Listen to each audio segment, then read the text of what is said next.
La plupart des Quinois, pour ne pas dire la majorité des Quinois, préfèrent leur président. Le vote, c'est un acte grave par lequel un citoyen d'un État donne sa vie à un autre. Nous allons assumer la victoire parce que c'est Joseph Kabila qui va gagner. Voilà.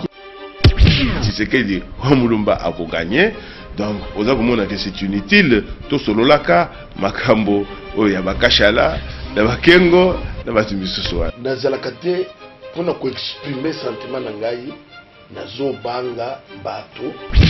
Nazali les candidats députés les mieux élus à Congo Mobimba. Là où je trouve les génies de Vital Kamerhe, c'est de pouvoir entraîner même l'IDPS dans son jeu d'aller à la Cour suprême. Mais Vital Kamerhe, il y a pouvoir. Qu'est-ce qu'il a fait? Abo il a ma pièce. Ba preuve za la quitté, pas il va rejeter amo. Oya yo ndenge kaka moneli yo na modèle za akolinga yo na modèle wana. L'artiste musicien congolais dénonce tout ça. Ne croyez pas que l'artiste musicien congolais ne dénonce pas tout ça. Bamususu ba député, ba 3 députés, ba 5 députés, on est commis terrorisme. Aujourd'hui, moi sincèrement, au Congo, c'est ça le malheur du Congo. C'est des gens comme des Rwanda. Vous pensez vraiment sincèrement que nous aujourd'hui, on peut commencer à se débattre, avec une Rwanda, on va débattre de quoi? C'est parmi les gens qui ont enfoncé ce pays là où nous sommes. C'est un des malheurs du Congo, Honoré Ngwanda.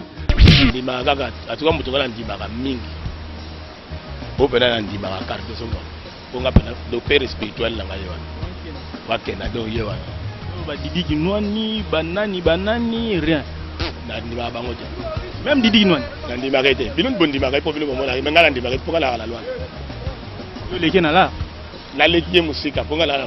Patron. Ngala patron, ya jeté, ngala patron. Didi Noani, azola démission na batunae. Ngala bima la kena zongi na ko kabal sumbo. Ngala mo jote de la ke fanda la zamba kaka na lia kaka na zamba. Nabi bango très bien. Très bien, Nabi bango bien. Comment Moutako violer bébé il y a 8 mois? Ça c'est insensé, ça c'est la sorcellerie. Et la diaspora a toute sa place, mais je parle de la diaspora responsable. Je ne parle pas de combattant.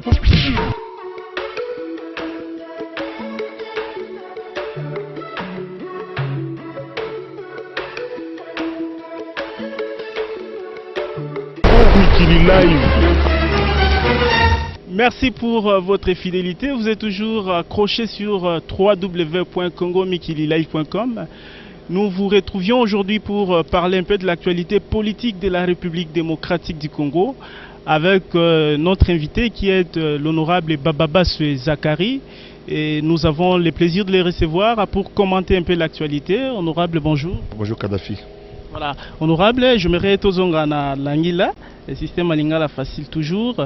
Et Bosco Tanganda, na Rwanda, na ambassade bien sûr, il y a États-Unis. Est-ce que après avoir causé une nouvelle ou en étant politique congolais, réaction n'est à Kindengeni?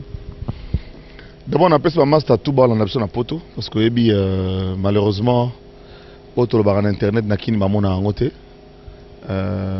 Impact si internet na qui n'est à la raté mais tu l'as quand même to communiquer na bateau pour ngai naza convaincu que na poto naza na bateau ebele oyo ba encourager ngai oyo ba linga ngai oyo ba soutenir ngai na musana bango na musana ngai oyo ba mona pena que non on a osana Congo eza pena vrai combat pour combat ezala na front donc on a ya pena na front avec lingala facile.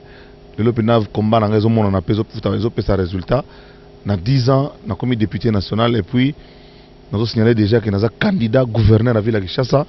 Et puis, en 2021, on a fait pourquoi pas. Pour moi, on a besoin de surtout, on a fait les bails à niveau surtout.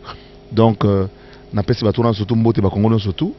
Nous avons rencontré, on a jaloux, on a moqué, mais on a très brutal et violent.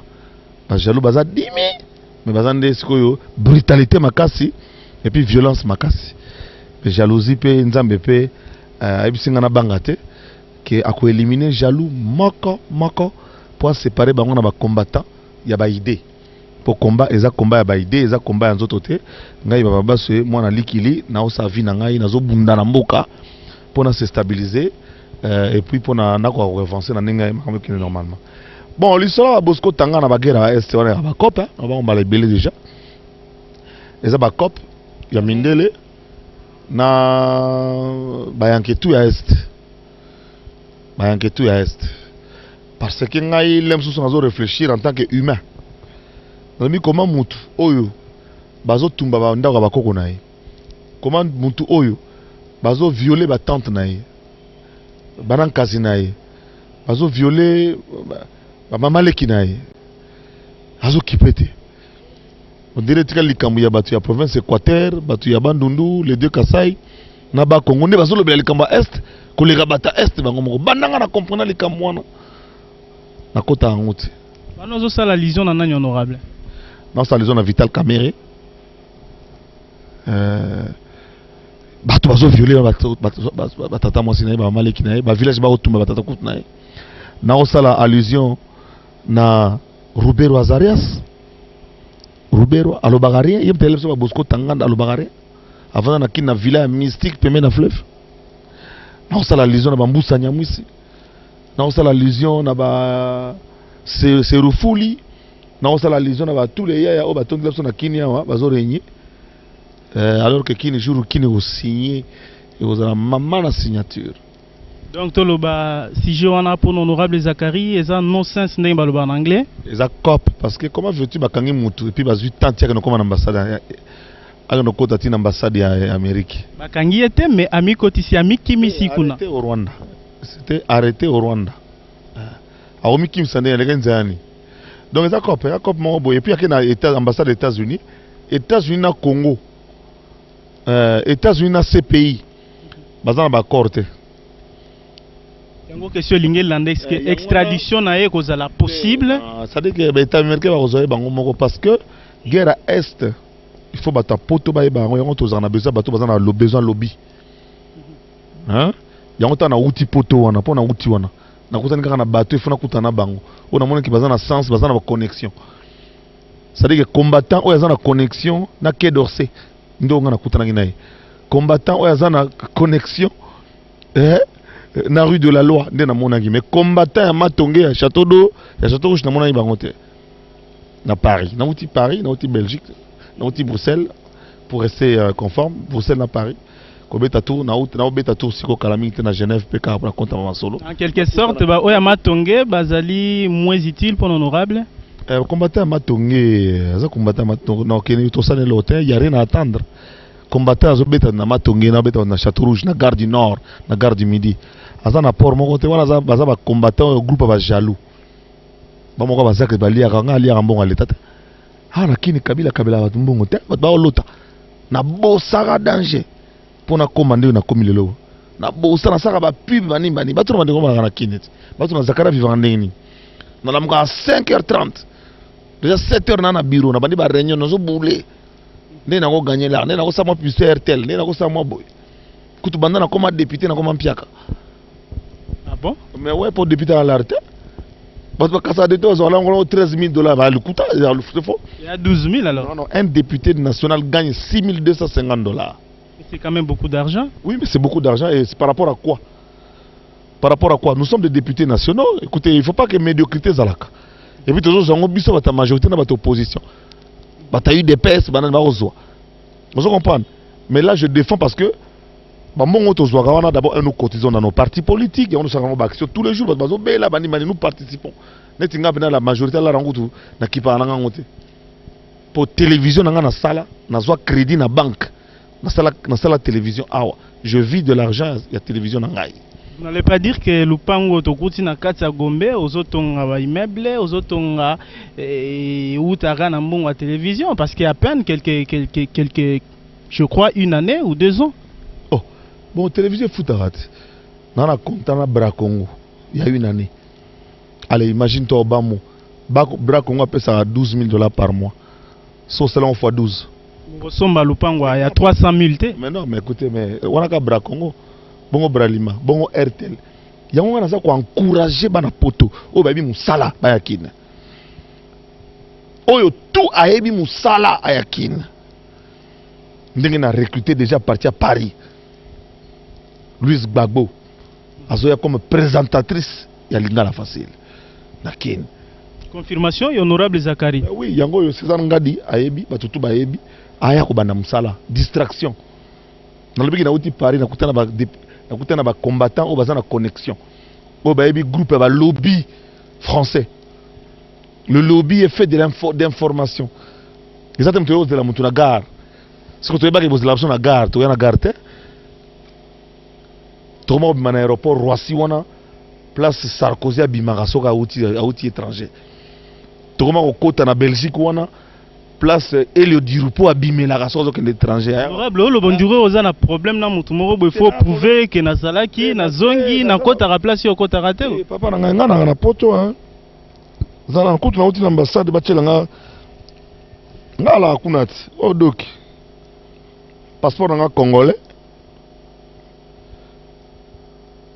doki na nga yango renouvelable carte na nga ngo ya 5 ans siko na uti doko na komi député national ya mboko oyo na uti na ambassade po bachela nga na passeport diplomatique na komi na passeport diplomatique fona sale lango donc na lingi na tia siko na ke na poto na passeport diplomatique na ngai en tant que député national élu. Pendant que ma député fait nandi marozon à kin. Vous comprenez? Donc on a zolo banaye mon gaye bezali bangana molili. Pour te okuta na sauté ya passi. Te okuta na te. Le niveau est changé alors? Non, on a s'organisé kaka po moni et comme qui talawera son solena ba combattant a komi kuna ba ridiculiser. Ba ki obeta kakol a dirigé même pas venu. Kakol a dirigé rien. Obeti Kakol Drumer, petit abataki tambo mwana muke, petit nga kibindankoi. Ba beti na place à Kabila. Ça dit que non. Le combat est tombé trop bas. C'est pour ça que je m'adresse à tous ces gens-là. Je dis, venez au Congo, ne perdez pas votre temps. Parce que M. Zakario déjà tout betama na mulimu déjà ça betama déjà. Déjà ta bobeti ngai. Et ça nga pené le côté pour déjà ceux qui depuis 8 ans na la robetama. Fantomas. Thomas Akota na stade de France, mutawa monete pata koti na stade de France na présenté pe. Et puis na fiki na mutute. Mais ba ya ozilanga na aéroport na 5h du matin, comment otika metu na ona malili ya poto. Okende o carré mona batu. Opena pe na famille, opena priya ki avant na ya. Boye ko la mukelanga 5h du matin, boko le carré ka bo beta ngai. Dieu les a frappés d'aveuglement. Ils ont été frappés d'aveuglement. J'ai demandé à Dieu de les frapper d'aveuglement et d'étourdissement. Ils m'ont vu, ils m'ont regardé sans me voir. Nzamba Pesaka. Et puis, comment on a Mikili, normal, VIP, Abimina Kei, car à location. Nous avons circulé dans le côté Mindele Bala. Le Solona Bosco Tanganda ya Kop. Mais au moins, conséquence nango ezali. Conséquence nango c'est que, enfin, je le dis la main sur le cœur, Kimi Ozongana Est. Ce sont des bandits qui tuaient pour une poule, qui violaient pour un coq, qui étaient prêts à décimer des villages entiers pour une vache. Et c'est un Rwandais. Un Rwandais. Moutaya nae, comme nae Azarias Rubero. Message nini kasi étant que député national, pe mwana soda na lingana loba, oyo bande kona biso ebele pe bakufa na front, pona ba makambo wana, bien que lobi ke zali copie ya batwa est, mais ça dérange les Congos ou bien ba Congolais. Parce que Otangi Azarias Rouberois, Otangi Mboussa Nyamwisi, Vital Kamer et les autres, message ni étant député quinois, oiseau souffrir na komonaka ba vidéo bande kona biso ba maman violée pendant que bango batuana ya est uti koloba bazo tika quand même batuna bango ba Bosco Tanganda wana ba continuer ba pillage ba viol puis ba crime oyo ezo tenir te na monde actuel. La prochaine rébellion, ils allaient à Kisasa. La prochaine rébellion. Et puis, chef de rébellion, Onga. En ce moment-là, tout le monde est sur le monde. Si on a annoncé. Vous allez à Sodate? Vous avez annoncé Bino. On a bêta fall la colosie. guerre il y a 1978 division Kamagno, la 11e brigade. Bazan général Mukobo, général Mukobo. Il connaît mon père. Guerrier combattant qui n'hésite pas. Pas les combattants, Moussou Bazan à Paris, yo zaki garde corps à maréchal. Mobutu kuta comme même pas poto, yo so comme en France, en Londres. Alors vandanier, vous avez soldats. Oh non, non, on a fait l'armée. Il y a un là qui a osé sur l'antenne. Je ne citerai pas son nom, il se reconnaîtra. Comment yo zaki garde corps, zaki danger? Yo moi officier formé commando. Mobutu kuta souka na Togo. Ako fait na Maroc. Yo déjà comment à Londres, comment déjà à Paris. Vous êtes civil. Ngai baba baso na muchacha na Kasaji. En 78 calculé, j'avais 14 ans. Non, on a de bêta ma ça c'est dissuasion. On a eu mag, on a eu blendecide, on a eu aka, on a eu fa, on a eu fal. La prochaine rébellion, elle sera quinoise, elle sera une vraie rébellion. Et j'en serai le patron. Réaction sur ma question? Non, mais sur ta question, je dirais tout simplement que ces gens-là, ça va se passer pour eux comme j'ai dit au Parlement. Bakino ba yebi. Ne bakino to bazalaka na ba yebi. C'est comme le Rwanda ko meko kota awa. Mais il semble que Bazali, voire même dans l'institution. Bazali, il faut prouver biso. Ça journaliste, ngani bat baloba pampa maté. Il faut nous prouver. Nous voulons que des gens nous prouvent que tel est Rwandais. C'est tout. Par quoi, par exemple? Dans l'action de le belge.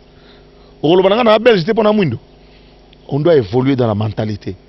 Un Rwandais l'est sur papier et sur nationalité. C'est tout. Bosco Tanganda a un passeport rwandais, il se promène en qualité de Rwandais et il sème le trouble chez nous en complicité des Congolais. Oui, mais protégé aussi par la constitution rwandaise parce que yango et lobby rwandais nyonso oyo ata akenda mikili libanda zwa nationalité dès lors que ma colonie est en Rwanda, il est rwandais automatiquement et azana plein droit à rejouir comme tout rwandais. Wana loi na bango ndeko ngai kasi basuka nango kuna bazo luka nini aho yango tozana kokoso lobby note tozana kokoso te na bina OK ba complice tout ebi bango bozo sana bango nini alors tout ebi bango ba complice ya Congo ba Congo biso ba problème ba Congolais ba problème ba Rwandais ngai ba baso na problème na ba Congolais ngai zakari ba baso que prochaine rébellion za la quinoise moni quinois bozo sana bango le retourne abina ka sakana tout mais so quinois fâché ezakande mususu basala sala balumu basala sala ba manœuvre qui sangani partout simbate. Il a suffi qu'il y ait un certain 4 janvier 1959 Belge Pakata. Awana awa Rwanda kota tambola partout que na ba kito na pusana il a suffi d'un certain 2 août. Balia piné awa. Donc Kinois aotala. Il faut combien de millions de morts pour que... Il n'y a pas question de morts. On va bomber les belé. Dans le but que moi, en tant qu'individu, j'ai affaire à des Congolais. Pas aux Rwandais, Ougandais, machin, tout. Jean-Claude Baïndé, démis de ses fonctions, honorable Zakari Bababaswe, avez-vous une réaction? Parce que tout le monde qui est à la télévision et a remercié Koutou, chef de l'État, Joseph Kabila, pour l'avoir démis de ses fonctions. Et votre réaction étant député national? Mais oui, c'est ça la réaction patriote. Comment est gouverneur par la signature de Kabila. Donc, Alongwe qui est député par la signature du président de la République. C'est une bonne décision? Je pense que c'est une bonne décision par rapport à la demande de Jean-Claude Baïndé lui-même aussi, les gens doivent le savoir. Nous avons un groupe de politiciens qui nous rappelle l'époque de la pierre taillée. Des gens qui se sont enrichis sous la tête de mon père. Que voulez-vous dire par là? Donc ces gens-là qu'on veut continuer à garder, à contrôler la province. Alors qu'aujourd'hui, jeune, jeune dynamique, la province de l'Équateur, c'est la province la plus pauvre. Tu ne peux pas imaginer, c'est la province la plus pauvre. Avant le Bandundu. Ici en RDC. Alors que c'est la province qui a dirigé. La richesse que nous avons sur le plan de l'environnement, le bois, faune, la flore, fruits dans l'Équateur, poissons. Mais tu ne peux pas imaginer qu'un Équateur va te relier. À cause de ces gens-là qui veulent aujourd'hui reprendre encore, contrôler encore l'Équateur. Voilà pourquoi nous encourageons des jeunes de l'Équateur qui bougent, qui veulent changer les choses à l'Équateur. Et je dis que même bateau boza libanda, bateau Équateur bena solo, tous on a besoin de mutasika à diriger, mutona na gouverner. Comme on est nani alors? Bateau bana za kuna ba gouverner sur bateau basi ba bateau ka bango. Est-ce que bino bateau Équateur ba boya ko tika ba tata na bango? Ba yebisa bango ka bango ne ba famille na ngande ozalaka ba gouverneur, ba famille ngande ba ozalaka ba président. Ba nani qui a dit que il n'y a que leurs parents, leurs descendants qui vont continuer à diriger la province de l'Équateur? Qui vous a dit ça? Qui vous a dit? C'est écrit où? Quelle est votre proposition, honorable Baba Baswe? Ma proposition, c'est de demander d'abord. Donc, ça dit que liste à départ est à polélé. J'encourage moi dans tout l'Équateur. Nana rotia poids. Rotia maman na poids. Pour tous les Équateur, ils ont amené manara pilipili bendo ya solo. Ils ont été équatoriens, les logs corrompus. Ils ont été landa mbongo. Non, mais qui ne travaillent pas, qui ne suivent pas comme Zachary Baba Baswe. Nous avons besoin de gens qui bossent. Et nous voulons que les gens s'expriment. Et au temps voulu, nous allons dire, nous allons montrer aux députés de l'Équateur, voici. Mouto Bogo Memaïn Équateur, Tombola, Nkita Équateur. Tala bandu nous lelo. Bandu nous a dit derrière le l'Équateur. Pour l'année parce que Bazui, digne moina, il y a bandundu. Kamisendu, moina ya pauvre. Qui a réussi par ses propres moyens à se faire une échelle. Lelo, à zone comme na bandundu, à salir un village agricole. Lelo botokomo li mbisi ezo tabandundu mbisi ya bandundu ville ezo yawa 45 minutes ya vol mbisi frais et uti bandundu sala li boke na ngoyoka goût ko lebio. Alors en Équateur peut-on a besoin moi na moko ya Équateur oyo amatiye moko par le commerce, par le travail, par son intelligence, par le sacrifice à comme na niveau à komi wana. Et non pas bato kaka tata na bango zaka gouverneur, tata na ministre, boni pe bobo muso basa bana sergent, bana balikili. Ça me révolte. Ça vous révolte, honorable Baba Baswe? Vendredi, Zalaki rentrée parlementaire, au Boyamba qui Guillaume Soro, Wazali Bongo président P Assemblée nationale, il y a Mboka Zali Moninga RDC. Mais dans la lecture, dans le discours, alors que l'Oromoko est créé moi polémique selon banaliste Belé. Comme quoi, politique congolaise comparée à la rumba congolaise. Na ebité pour nayo analyse de zaki ndengeni topé koki kozala ndengeni ni pour battre belé, ba moni lokola a minimiser politique congolaise. C'est la vérité. Et puis, ba analyste en soi-disant, est-ce que ba tanga ki discours en bien? To ba yoka ki bien? Est-ce que ba na salle lokola nga ba yoki?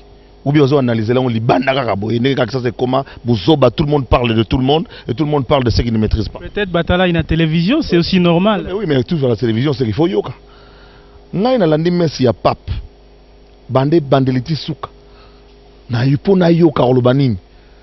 Politicien faut banda ko yoka. Yozo yoka te. O yosa musandingi. Soro akumisi Congo. En fait ala musi biso abeti biso film. Alors que Afrique ils ont nzoto makolo nyonso mibale na maboko tuna makolo eza prêt sauf Mutu eza Congo so comprendre te que yende Mutu bino ba congolais bozo lala bino nde Mutu jour boko telema Afrique ekokende. Soro nous a dit ça dans la salle que biso obi ke tango utu na kota la Monsala Lumumba mandako président tunisien na mboko a côté de Mali le chuma awa na kata salle na malobaloba pour na Lumumba biso mo tozo mi yeba te. Donc Guillaume Soro biso ke bino ba congolais boza ko mi yeba te ke bino boza Mutu mais boy ba ke maboko makolo tout ça après mais jour kaka Mutu e ko telema Mutu ko tombama to kokende. Ça dans la chair de poule ceux qui ba congolais ngo bazola la bazali ba député c'est grave ça. Non ça dit que to lamuki ngai en tout cas na lamuki na PC et puis abandi ko comparer musique na biso ndenge percé na monde entier lelo. Alabi na lingi musique politique à Congo et comme la réputation il y a musique congolaise où on dit du bien de la rumba congolaise parce que quand on entend les problèmes qui se passent au Congo bayo kanarate ba vieux bazako s'accrocher ba jeune bazo que la ba viété mutam taninga za le premier mutam taninga liambongo. C'est ça qu'il est venu nous rappeler. C'est pour cela que moi je suis en train de parler justement de la wingetisation de la vie politique. C'est-à-dire que ce que j'ai fait pour les wingés, pour mata, et on a ça dans la politique. Ça veut dire en clair. La wingetisation de la vie politique. C'est-à-dire que mettre l'ensemble des mesures, des structures, des stratégies pour faire porter au firmament la politique congolaise. Stratégie comme quoi? Créer des astuces politiques. On va commencer par repérer les valeurs qu'il y a dans l'opposition. Nous avons des valeurs dans l'opposition. Allez, ce n'est pas une flatterie. Un jeune homme comme Germain Kambinga, qui est de l'opposition, c'est une valeur de l'opposition. Aujourd'hui. Les seuls. En tout cas, je cite des gens que je vois, que je connais, que je côtoie, dont le langage et le discours est clair. On ne peut pas aujourd'hui, dans le mboka oyo, que ça les locaux, on ne peut pas faire opposition, on ne peut pas Germain Kambinga. C'est une opposition. Mais opposition républicaine. Pas l'opposition de tous ces dialélistes ici, qui portent les mounières pour justement pour passer. Tous les vacances parlementaires, tous les députés, la majorité, il y a opposition qui est pour la première fois. Députés dans la palette, députés dans la carte, députés en piaquère. Mais nous opposition. Tant qu'on a 50 000 à l'Iboussasani. On peut palette. Donc les députés opposition, en piaquère, il y a Nyama. Ils allaient injurter. Non, non, non, non. Moutagi enseignant, Piaquer en quelque sorte, en français, barolo ba pauvre. Non, non, Piaquer, c'est-à-dire que fauché comme un rat d'église. Pauvre, je le suis aussi. Mais Moutou, avec un billet au foot à ticket, au Longwanjili, Tibatina. Mais si quoi, comme député, vous appelez Visa Kemikil. Je vous souffle encore une tête. Le maître Mayamba, Azalipe député, il y a eu de PES. C'est une tête réfléchie aussi, comme aux cités. Hein. Parmi l'eau Lingio Sala. C'est ton choix. Tanga bato yo moni. On a poussé l'io pozo yo tangi Germain Kambinga, on a poussé l'io pe mettre Mayamba. Oui, pourquoi pas mettre Mayamba? On a méchant, ayebi idéologie méchant. Tanga zaki étudiant. On a sadi zaye bali on a sadi que curie, toza curie moko. Donc bato on a bazali. Mettre Mayamba, oui, pourquoi pas? Mettre Mayamba zali. Liota, na comme nani masabsa provincial onani. Moi, je suis pire, putain, idéologie méchant. Moi, je suis rapporteur de l'Assemblée provinciale.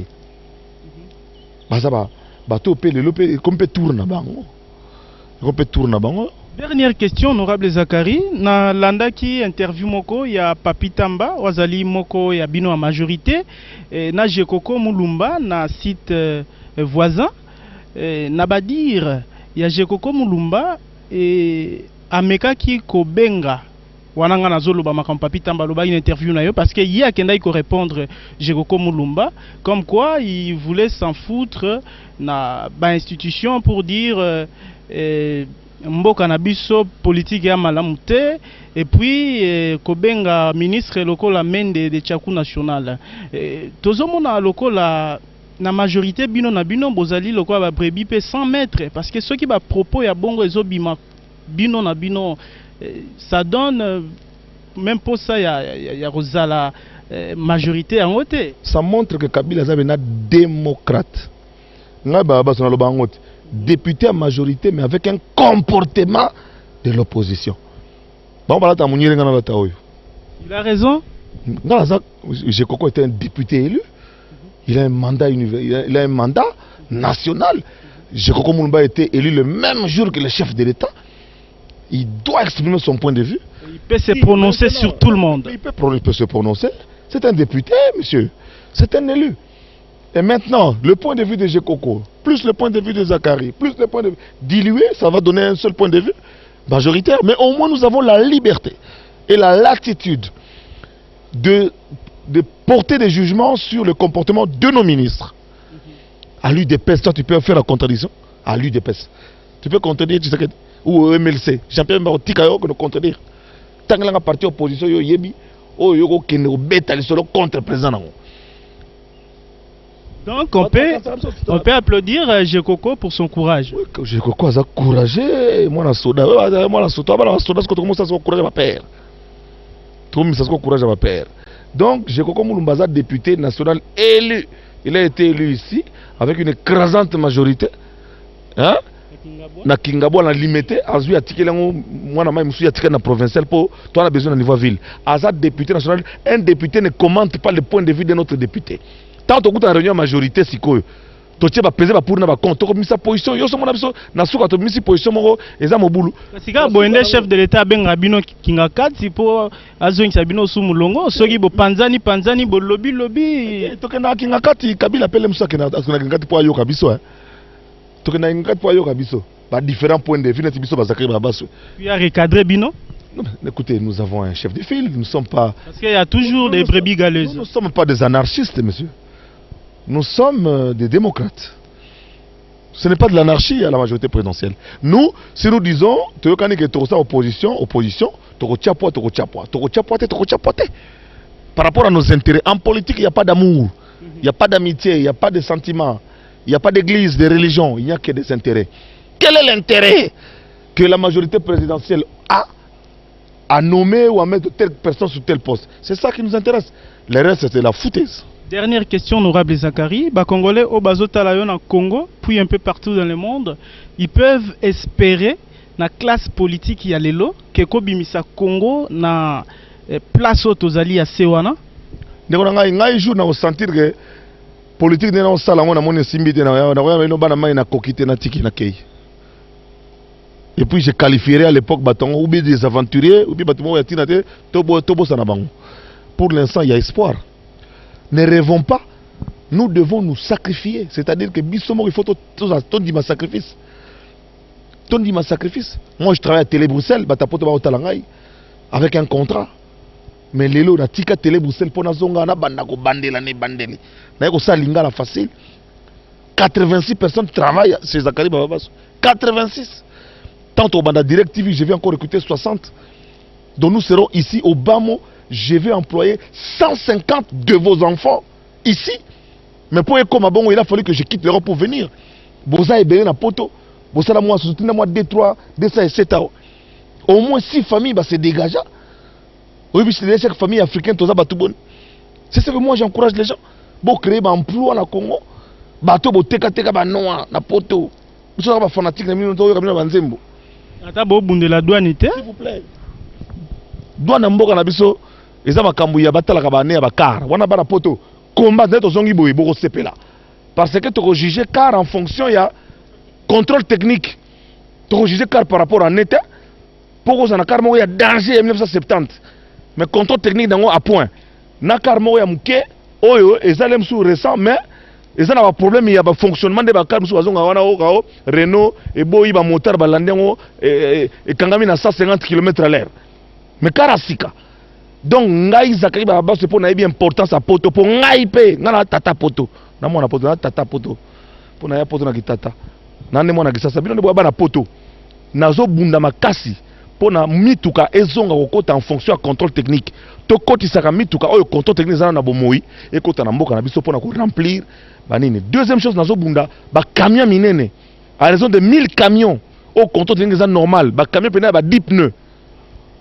Et qu'on attend 1000 par province. Imaginez-vous comme ni bokozwa. Bobi car so uti matadi na nzela. Car il y a 10 pneus on a conteneur à 40 pieds. C'est $12,000. Cause bilo ko matadi ko na ngwa $12,000 na rotation. Alors, so bo sensi car bo car contrôle technique bien boye na ngo aw. Obeta batundi na Château Rouge. Bon aussi na mbongo calculer ba mbongo. Donc la personne ba idenga na so bunda to landa combattre, to landa ko finga ba finga ngaite.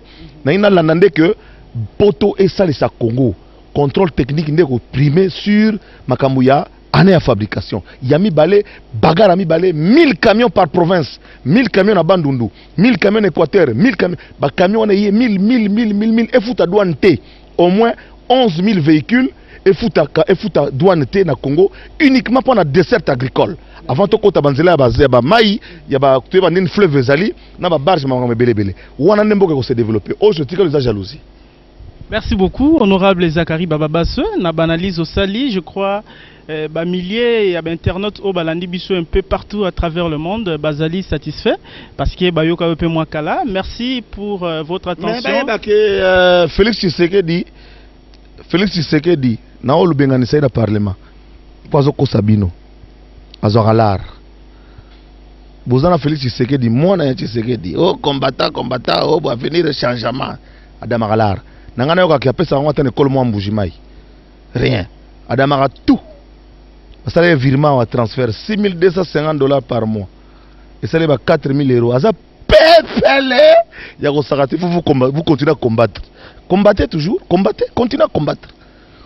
Combattez à combattre, la vie va vous combattre après. T'as la souki au commune, on n'a pas 18 ans, comme continuez à combattre.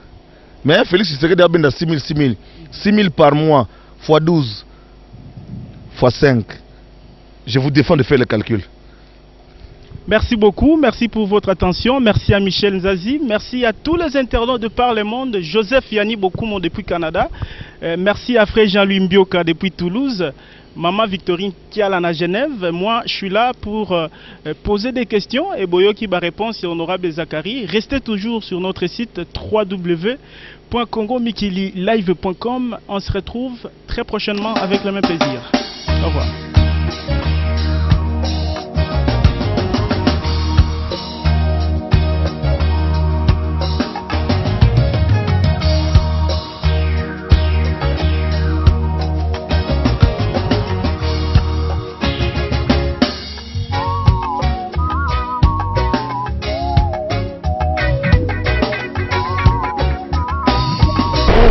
Live.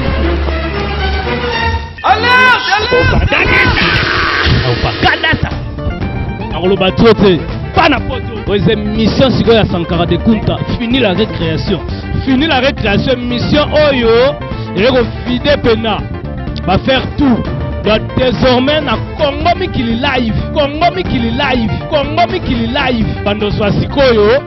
Banani bazotonga na Congo émission ngwana siko fini la récréation banani bazotonga na Congo moni ko na chanter na yo moni ko tonga flat moni ko sala ba faire déjà na Congo yaka benga sa ko filmer tina palais pour ba distraction poto sila onga grand pote à veste sila grand pote à chapeau sili biloko wana na Congo Mikili Live, Congo Mikili Live, Congo Mikili Live tout donc minito on va faire nos dangers. Numéro 140, on a pour émission 00243 81 50 38 6 6 9. Je répète avec force et je souligne et je n'oublierai jamais Ousbert pour Kandasta. Mobi de le jeu. Moutana nyongona linga futate ya ane misoto tanga kombo na ya. Romuta tonga danger ba bis na ye ça ba transport to filmer to la kisina yango na makambutu mbongo poto benga wa tout ça to zola kisa to tanga na kombo mutalia mbongo poto ngo escroquer yo ya ka to expliquer comment escroquer na kata Congo dans la minute émission fini la récréation lobela tout nani boss nani ana mbongo nani asala nini nani aleki nani ya ba veste to yamba bino sous step bino bo baby génération. Pour le Congo comme Aboye, la bino va veste va japonais soi-disant.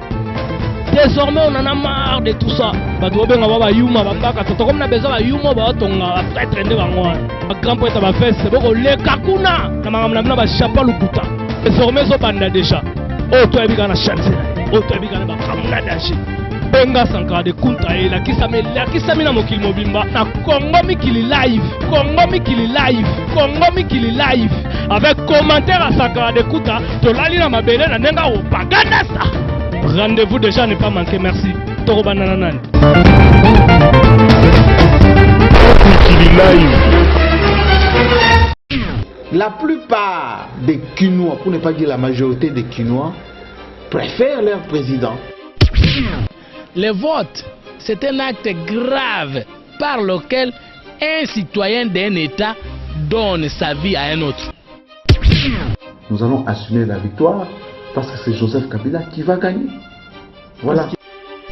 Si c'est qu'il dit Mulumba a gagné, donc c'est inutile. Tout solo laka, makambo, yabakashala, nabakengo, nabatimisuswa. Nazalakate pour nous exprimer sentiment nangai.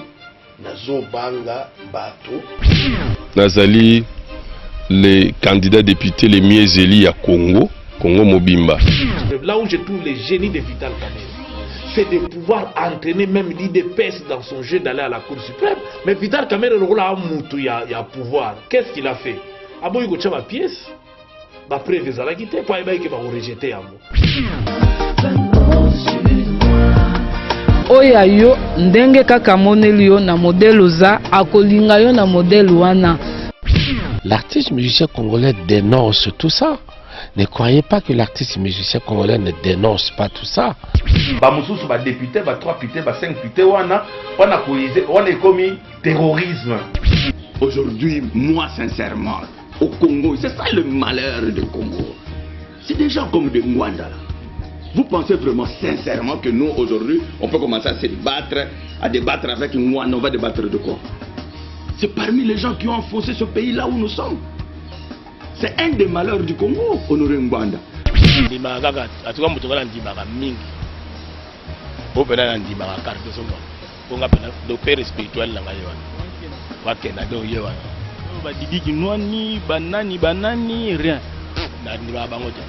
Même Didi Noan.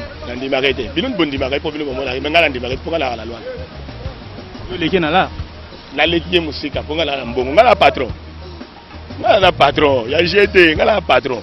Didi Noan, Azolan de mission na batunae. Ngala bima la kena zongi na ko kabal sumbo. Ngala mutu te la ke fana la zamba kana lia kana zamba. Naïvi Bango très bien. Très bien, Naïvi Bango bien. Comment Moutako violer bébé il y a 8 mois? Ça c'est insensé, ça c'est la sorcellerie. Et la diaspora a toute sa place, mais je parle de la diaspora responsable. Je ne parle pas de combattant.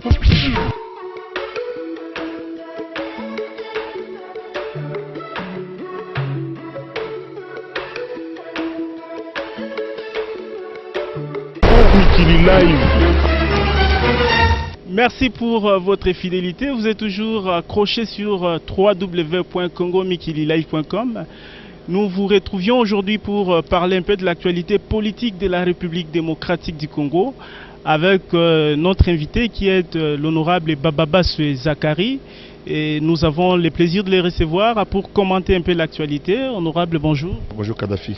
Voilà, honorable, je me retozonga na Langila, le système Alingala facile toujours.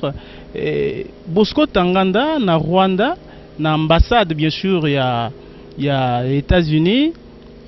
Est-ce que après avoir causé une nouvelle ouana étant politique congolais, réaction n'est à la kindengeni? D'abord on appelle ça master tout bas en option à poto parce que malheureusement auto le internet na kin mamona angote. Impact sur internet na kine ezala raté mais tolinga quand même to communiquer na bato po ngai naza convaincu que na poto naza na bato ebele oyo ba encourager ngai oyo ba linga ngai oyo ba soutenir ngai na musana na musana ngai oyo ba mona ngapenda que non on a ça na Congo eza pena vrai combat po combat ezala na front donc on a ya pena na front avec linga la facile. Le combat dans les hommes on a pesé sa résultat. Dans 10 ans, on a commis député national et puis nous avons signalé déjà que nous avons candidat gouverneur à la ville de Kinshasa.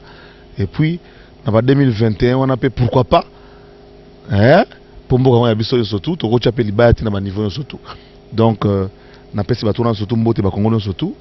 Nous avons rencontré, on a jaloux, on a moqué, mais on a très brutal et violent. Jaloux, on a 10 000. Mais bazande sikoyo brutalité makasi et puis violence makasi. Mais jalousie pe nzambe pe abisinga na bangate que ako éliminer jaloux moko pour séparer bango na ba combattant ya ba idée. Pour combat eza combat ya ba idée eza combat ya nzoto te ngai baba baswe mwana likili na osa vie na ngai nazo bunda na mboka pour na se stabiliser et puis pour na ko avancer na ninga makambo qui normalement. Bon, l'histoire à Bosco Tanga na baguerre à Est, on a ba cop, on va les belé déjà.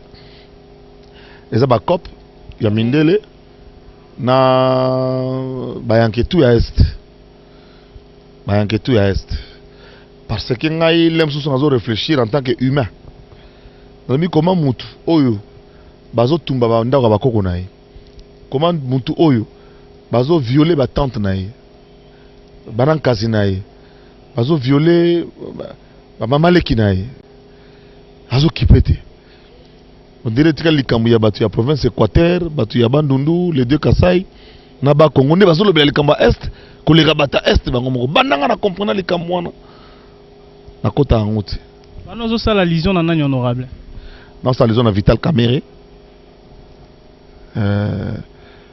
Batu bato bazo violer batata mwasi na ye ba maleki na ye ba village ba otumba batata kutu na ye na osala allusion na Rubero Azarias Rubero alobagarie yem tele so ba Bosco Tanganda alobagarie avant na kina villa mystique pemé na fleuve. Nous avons un groupe de politiciens qui nous rappelle l'époque de la pierre taillée, des gens qui se sont enrichis sous la tête de mon père. Que voulez-vous dire par là? Donc, ces gens-là veulent continuer à garder, à contrôler la province. Alors qu'aujourd'hui, jeune, jeune dynamique, la province de l'Équateur, c'est la province la plus pauvre. Tu ne peux pas imaginer, c'est la province la plus pauvre avant le Bandundu, ici en RDC. Alors que c'est la province qui a dirigé. La richesse que nous avons sur le plan de l'environnement, le bois, faune, la flore, fruits dans l'Équateur, poissons. Mais tu ne peux pas imaginer qu'un Équateur va te relier. À cause de ces gens-là qui veulent aujourd'hui reprendre encore, contrôler encore l'Équateur. Voilà pourquoi nous encourageons des jeunes de l'Équateur qui bougent, qui veulent changer les choses à l'Équateur. Et je dis que même bateau bozali banda, bateau Équateur bena solo, tous on a besoin de sika à diriger, on a gouverner. Comme on est nani alors? Bateau baza kuna gouverner sur bateau c'est bateau ka bango. Est-ce que bino bateau Équateur ba boya ko tika ba tata na bango? Ba bisa bango ka bango ne ba famille na kande ozala ka ba gouverneur, ba famille na kande ba ozala ka ba président. Ba nani qui a dit que il n'y a que leurs parents, leurs descendants qui vont continuer à diriger la province de l'Équateur? Qui vous a dit ça? Qui vous a dit? C'est écrit où? Quelle est votre proposition, honorable Baba Baswe? Ma proposition, c'est de demander d'abord. Donc, ça dit que liste à départ est à polélé. J'encourage moi dans tout l'Équateur. Nana roche poids. Roche maman na poids. Pour tous les Équateur, ils ont amené manara pilipili bendo ya solo. Ils ont été équatoriens, les lots corrompus. Au bateau azou landa mbongo. Na makama pam pam qui ne travaillent pas, qui ne suivent pas comme Zachary Baba Baswe. Nous avons besoin de gens qui bossent. Et nous voulons que les gens s'expriment. Et au temps voulu, nous allons dire, nous allons montrer aux députés de l'Équateur, voici, Mouto Boro Memaïn Équateur, à Tombola, Nkita Équateur, Talabandou nous l'élo. Bandou n'a pas dernier l'élo à l'Équateur. Pour l'année, parce que Bazui, digne moina, il y a Bandundu. Kamisen, moina est pauvre. Qui a réussi par ses propres moyens à se faire une échelle l'élo à zone comme Bandundu, à ça, le village agricole. L'élo, Botokomo, Mbisi, ils ont Bandundu. Mbisi, Bandundu ville, ils ont Yawa. 45 minutes, il y a vol. Mbisi frais et outi bandundu sala liboke na ngoyoka goût de lebio. Alors l'Équateur peut avoir besoin à moi na moko ya Équateur oyo amatiye moko par le commerce, par le travail, par son intelligence, par le sacrifice à comme un niveau à komi wana. Et non pas bato kaka tata na bango zaka gouverneur, tata na ministre, boni pe bobo muso basa bana sergent, bana balikili. Te ko tika bango na mokilo. Ça me révolte. Ça vous révolte, honorable Baba Baswe? Vendredi, Zalaki rentrée parlementaire, au Boyamba qui Guillaume Soro, Wazali Bongo président P Assemblée nationale, il y a Mboka Zali Moninga RDC. Mais dans la lecture, dans le discours, Aloba ke Loro Moko est créé moi polémique selon banaliste et belé.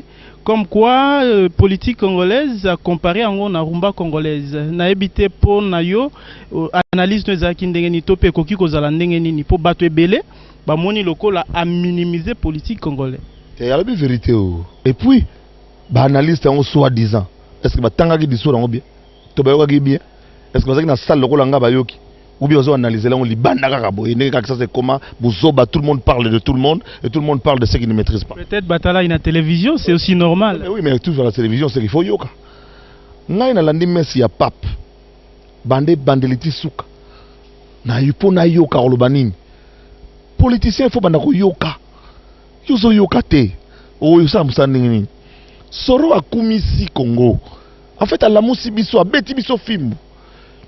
Alors que Afrique eza kwa nzoto makolonio somi balena maboko tuna mako eza prêt sauf Mutu eza Congo so comprendre te que yende Mutu bino ba congolais bozolala bino nde Mutu jour boko telema Afrique ko kende Soro nous a dit ça dans la salle que biso obi ke tango utu na kota la Mwanza Lumumba mandako président tunisien na mboko a conception Mali le chuma a on a kata salle na malobaloba pour na Lumumba biso mo tozo mi yeba te. Donc Guillaume Soro biso ke bino ba congolais boza ko mi yeba te ke bino boza mutu. Mais boy ba ke maboko makolo tout ça après mais jour kaka mutu e ko telema mutu ko tombwama to kende. Ça donne la chair de poule ceux qui ba congolais ngo bazola la bazali ba député, c'est grave ça. Non, ça dit que to lamuki, en tout cas na lamuki na PCR. Et puis abandi ko comparer musique na biso ndenge percé na monde entier lelo. Alobi na lingi musique politique à Congo et comme la réputation il y a musique congolaise où on dit du bien de la rumba congolaise parce que quand on entend les problèmes qui se passent au Congo bayo kanaraté ba vie bazako s'accrocher ba jeune bazo que là-bas viété mutamtaninga za le premier mutamtaninga liambongo c'est ça qu'il est venu nous rappeler. C'est pour cela que moi je suis en train de parler justement de la wingetisation de la vie politique. C'est-à-dire que ce que j'ai fait pour les Wenge, pour Mata, et on a ça dans la politique.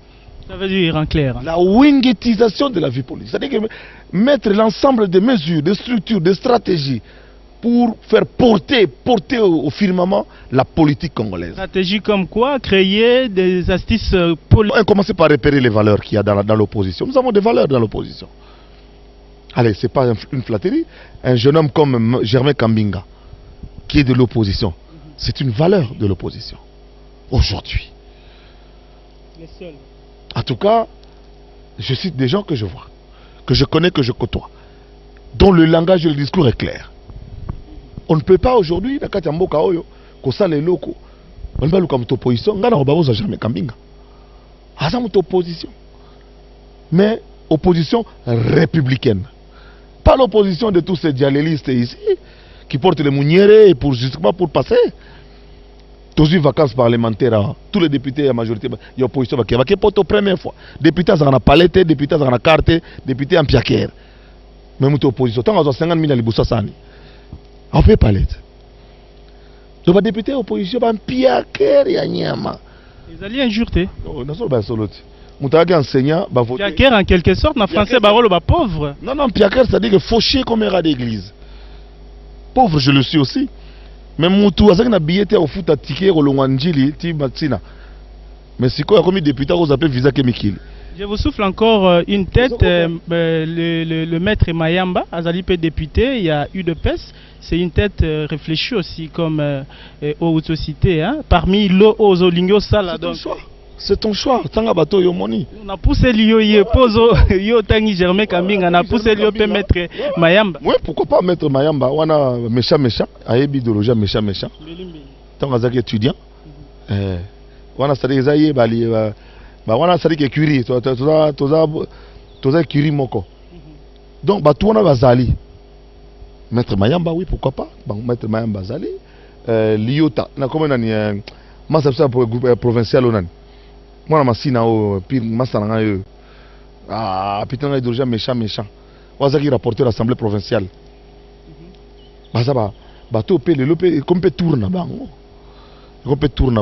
Dernière question, honorable Zakari. Na landa qui interview moko, il y a Papi Tamba, Wazali moko, il y a Bino en majorité. Na Jekoko Mulumba, na site voisin.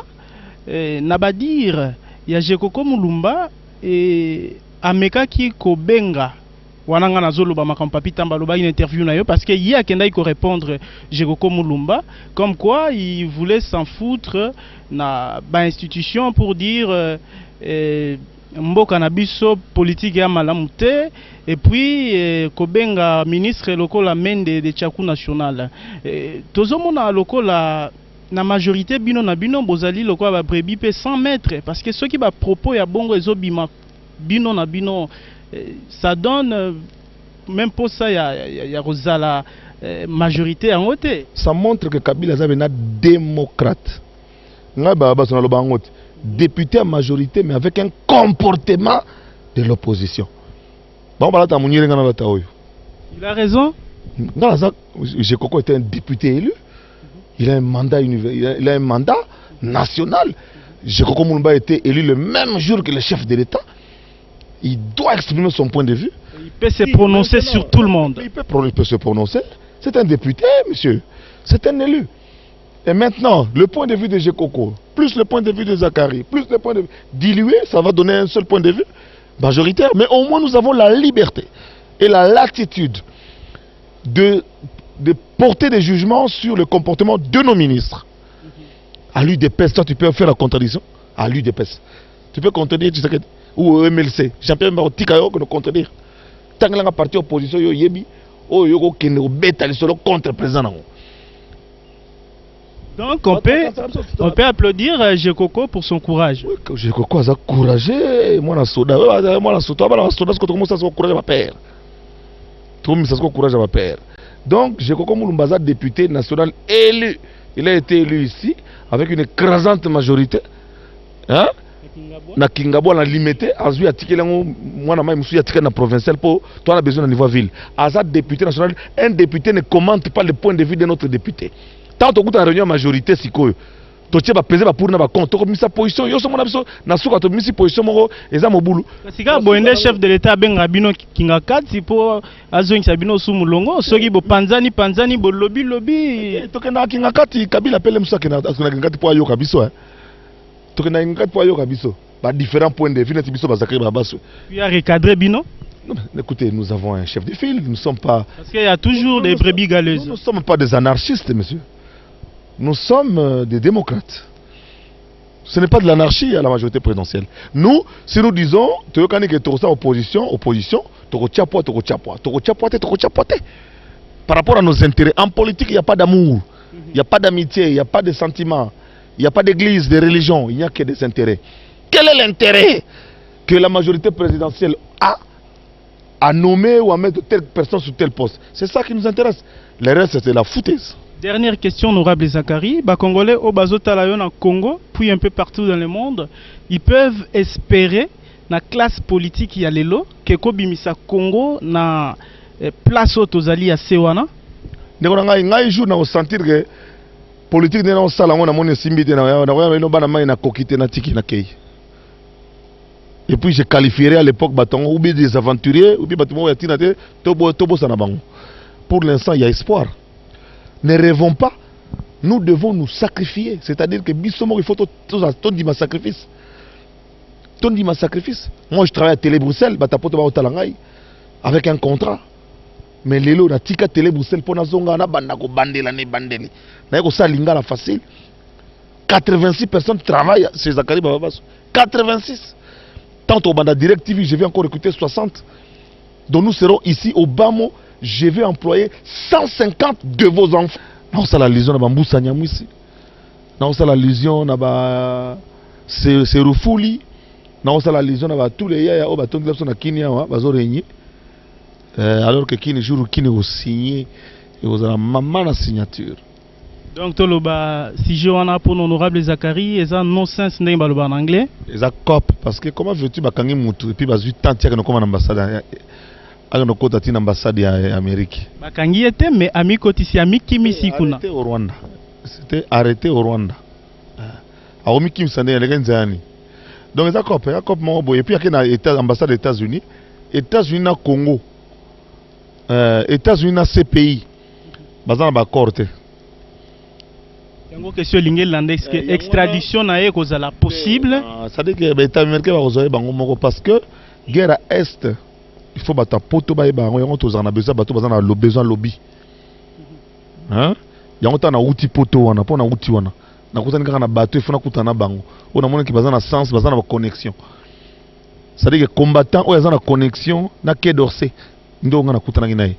Combattant o yazana connexion na rue de la Loi nde na mona ki mais combattant ya Matonge ya Château d'Eau ya Château Rouge na mona bango te. Na Paris, na outil Belgique. Dans Bruxelles pour rester conforme, Bruxelles na Paris. Kobeta tour na obeta tour siko calamité na Genève PK pour compte en solo. En quelque sorte ba oya Matonge bazali moins utile pour l'honorable. Combattant Matonge, ça combattant Matonge na okene to ça l'hôtel, il y a rien à attendre. Combattant azobeta na Matonge na beta na Château Rouge na gare du Nord, na gare du Midi. Aza na port moko te wana baza ba combattant groupe ba jaloux. Ba moko bazaka ba lia nga lia mbonga l'état. Ah lakini Kabila watu mbongo te watu baolota na bosaka danger pour na commander na komi lelo na bosa na saka ba pub bani bani bato na ndeko ba na kinet bato na zakara vivant ndeni na la muka 5h30 déjà 7h na bureau na bandi ba réunion na zo boule ndé na ko gagner là ndé na ko sa mo puce RTL ndé na ko sa mo boy kutu banda na koma député na koma mpiaka. Ah bon? Mais ouais, pour député à l'art. Parce que ça de toi, on a 13 000 $. Bah, le coût, il y a 12 000 alors. Non, un député national gagne 6 250 $.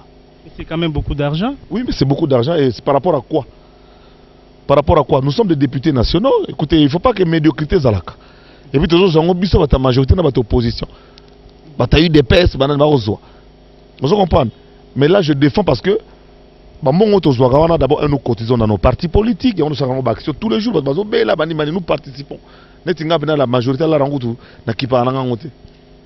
pour télévision, nous avons crédit dans la banque. Dans la télévision, je vis de l'argent, il y a télévision. Vous n'allez pas dire que Lupango Tokuti na Katsa Gombe, aux autres immeubles, aux autres Outara na Mbongo à télévision, parce qu'il y a à peine quelques, je crois, 1 année ou 2 ans. Bon, télévision Foutarat, dans la compte dans Bra Congo, il y a 1 année. Allez, imagine-toi Obama, Bra Congo paie ça à 12 000 $ par mois. Sauf cela, on fois 12. Vous sommes à Lupango, il y a 300 000 T. Mais non, mais écoutez, mais on a qu'à Bra Congo, Bongo Bralima, Bongo RTL.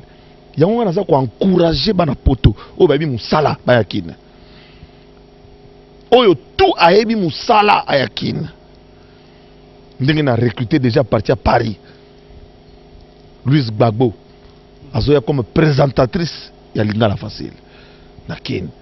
Confirmation et honorable Zakari. Oui, yango yo César Ngadi, Aebi, Batutu Baebi, Aya Kubana Moussala, distraction. Dans le pays, na outi Paris, na kutana ba combattant, au bazana connexion. Au Baebi groupe, ba lobby français. Le lobby est fait d'information. Exactement, tu es la montée la gare. Ce que tu es pas que vous avez la gare, tu es la gare. Thomas Obman aéroport Roissy wana place Sarkozy abimaka soka outil étranger. Thomas okota na Belgique wana place Elio Dirupo abimelaka soka étranger. Honorable le bondure oza na problème na mutu moko il faut prouver que na salaki na zongi na kota ka place yo kota raté. Papa na ngana na poto hein. Zana kutu na outil ambassade bachelanga ngala kunati odok. Passeport nga congolais. Donc nanga yango renouvelable carte nanga yango ya 5 ans. Siko na outi donc on a comme député national ya mboko oyo. Na outi na ambassade po batila nga on a passeport diplomatique. Donc on a passeport diplomatique faut na sale lango.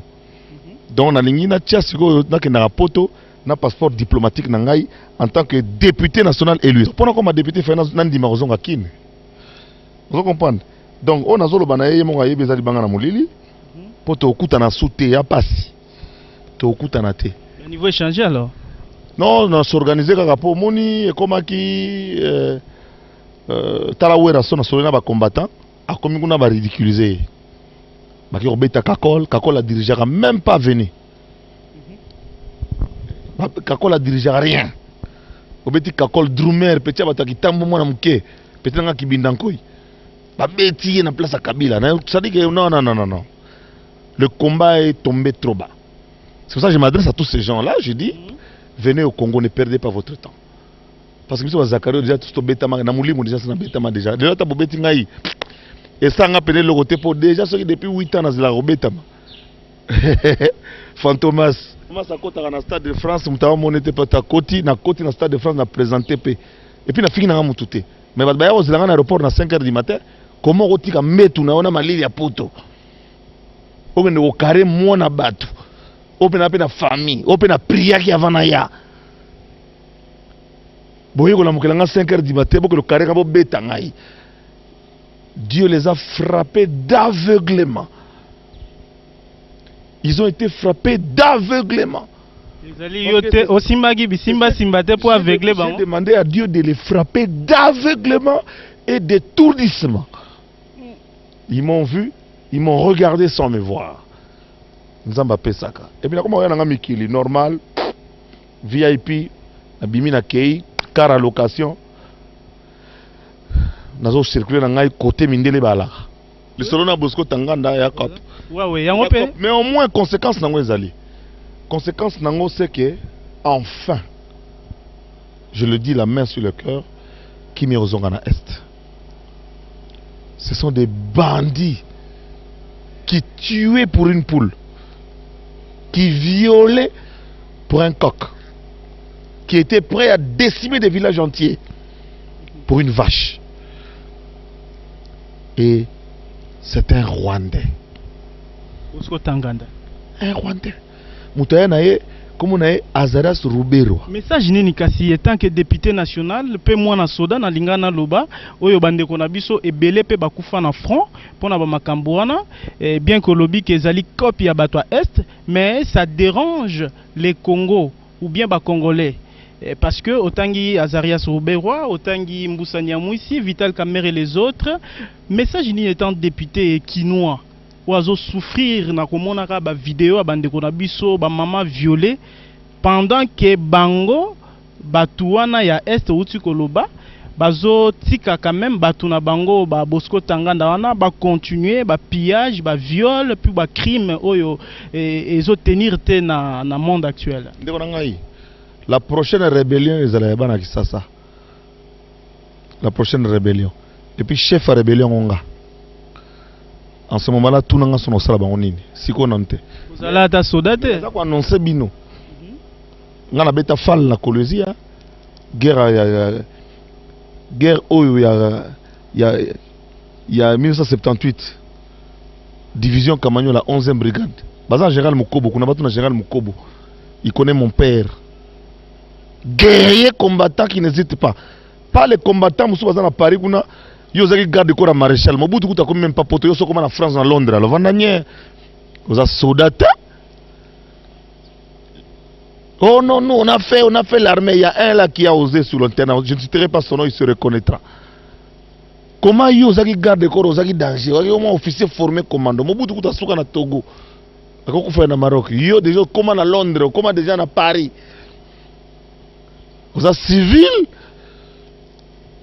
ngai baba baswe na muchacha na Kasaji. En 78 calculé, j'avais 14 ans. Non, on a de bêta ma ça c'est dissuasion. On a eu mag, on a eu blendecide, on a eu aka, on a eu fa, on a eu fal. La prochaine rébellion, elle sera quinoise, elle sera une vraie rébellion. Et j'en serai le patron. Réaction sur ma question? Non, mais sur ta question, je dirais tout simplement que ces gens-là, ça va se passer pour eux, comme j'ai dit au Parlement. Bakino ba yebi, ne bakino to bazalaka na ba yebi. C'est comme le Rwanda comme kota awa. Mais il semble que Bazali, voire même dans l'institution. Bazali, il faut prouver biso. Ça journaliste, ngani bat baloba pampa maté. Il faut nous prouver. Nous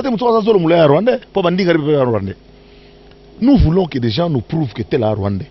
C'est tout. Par quoi, par exemple? On a l'action le belge. On doit évoluer dans la mentalité. Un Rwandais l'est sur papier et sur nationalité. C'est tout. Bosco Tanganda a un passeport rwandais. Il se promène en qualité de Rwandais et il sème le trouble chez nous en complicité des Congolais. Oui, mais protégé aussi par la constitution rwandaise parce que yango elobi Rwandais nyonso oyo ata akenda mikili libanda zwa nationalité dès lors que ma colonie est en Rwanda, il est rwandais automatiquement et azana plein droit à jouir comme tout Rwandais. Wana lwa na bango ndeko ngai kasi basuka nango kuna ti bazo luka nini yao yango tozana kokoso tozana kokoso te na bina OK ba complice tout ebi bango. Bozo sana bango nini alors? Biso to yebi bango ba complice ya Congo, ba Congo. Biso ba problème ba Congolais, ba problème ba Rwandais. Ngai ba baso na problème na ba Congolais. Ngai zakari ba baso. Donc prochaine rébellion za la quinoise. Moni quinois. Bozo sana bango lo retourne abina ka sakana ka tout mais so quinois fâché. Ezakande mususu. Ba sala ba lumo ba sala ba manœuvre ba qui sangani partout simbate. Il a suffi qu'il y ait un certain 4 janvier 1959 Belge à Pakata. Awa Rwanda kota tambola partout na bakito na pusana il a suffi d'un certain 2 août bali apine awa donc quinois aotala Il faut combien de millions de morts pour que... Il n'y a pas question de morts. Dans le but que moi, en tant qu'individu, j'ai affaire à des Congolais. Pas aux Rwandais, Ougandais, machin, tout. Jean-Claude Baïndé, démis de ses fonctions, honorable Zakari Bababaswe, avez-vous une réaction? Parce que tout le monde qui est à la télévision et a remercié Koutou, chef de l'État, Joseph Kabila, pour l'avoir démis de ses fonctions. Et votre réaction étant député national? Mais oui, c'est ça la réaction patriote. Comment est gouverneur par la signature de Kabila? Donc, Alongo qui est député par la signature du président de la République. C'est une bonne décision? Je pense que c'est une bonne décision par rapport à la demande de Jean-Claude Baïndé lui-même aussi, les gens doivent le savoir.